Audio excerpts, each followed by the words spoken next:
I would like to thank MBL for inviting me to present today. There's a brief warning or health warning on the screen in front of you.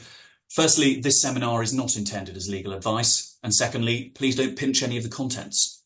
I'm sure we all sometimes feel like credit hire litigation can be a game of top trumps. You play Stevens, I play McBride, and then we see where we go from there. Today isn't intended as an introduction to credit hire, and I will assume everybody listening is already familiar with all of the usual greatest hits. Today, instead, we'll be looking at some of the recent decisions from the higher courts, and these will be decisions that have been published over the past year or so. The overall message is that credit hire litigation continues apace, and also really that there's something for everybody in the cases from this past year. And we'll see that as we go through them in due course.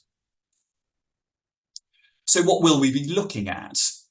Firstly, we will look at standard directions, or the usual directions given in credit hire cases.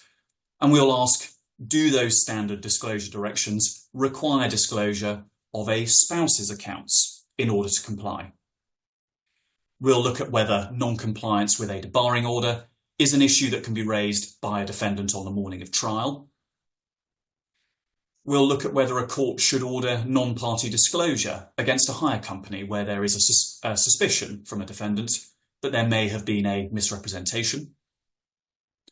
We'll consider whether the lack of an MOT can impact upon the causation argument that a defendant might run.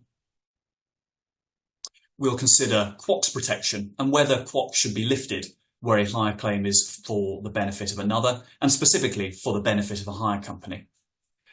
We will then look at the very topical issue of non-party costs orders made against credit hire companies, before we then take a trip to the Supreme Court to consider contractual charges where hire vehicles are damaged and kept off the road.